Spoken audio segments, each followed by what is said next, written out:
What would you say, like, is there a mantra, or I'm going to say something, your voice in your head, was there something that you basically told yourself when you were going through this stuff? Is there something you live by to keep pushing you forward? Because as you've described, the entrepreneurial journey and just life in general is going to throw things at you. So what makes Glenn Lundy tick through those moments that are difficult, and what has really helped you shift your perspective, and what keeps you going in life?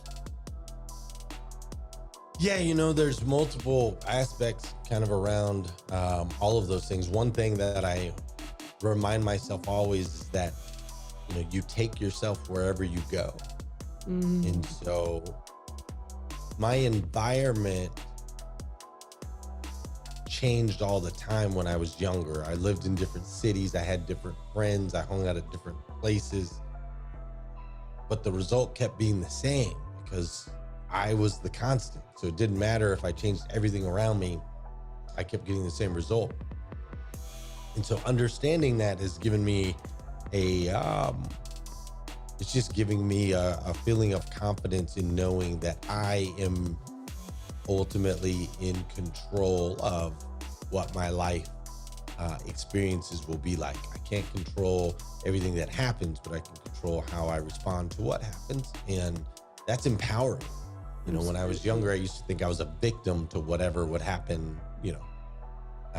Somebody had to give me a leg up, a hand up, a cheat code, whatever. I could never get there myself. And then I finally realized, like, no, you take yourself wherever you go.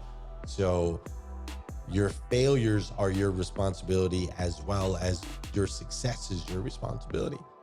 So that's what keeps me going. And then that you add on to that, when my grandfather passed away like 18 years ago, I learned in that moment that we are most comfortable in life right before death. And profound.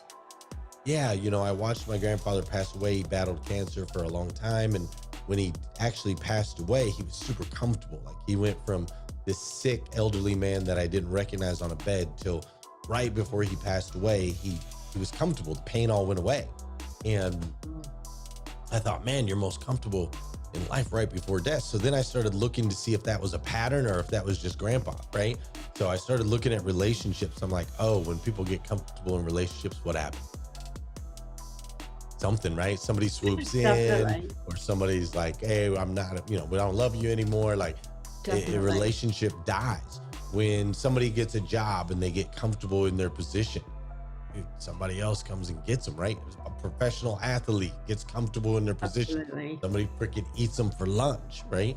So you see it over and over and over again in relationships, in business, with our health. If you just get comfortable living your life, eating, doing whatever the heck you want to do, dude, the body dies.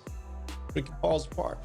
So once I started to see this pattern, I'm like, oh, shoot, I gotta continue to push and stay uncomfortable, right? Because I'm not ready to die yet. I got 6 little girls I need to walk down the aisle.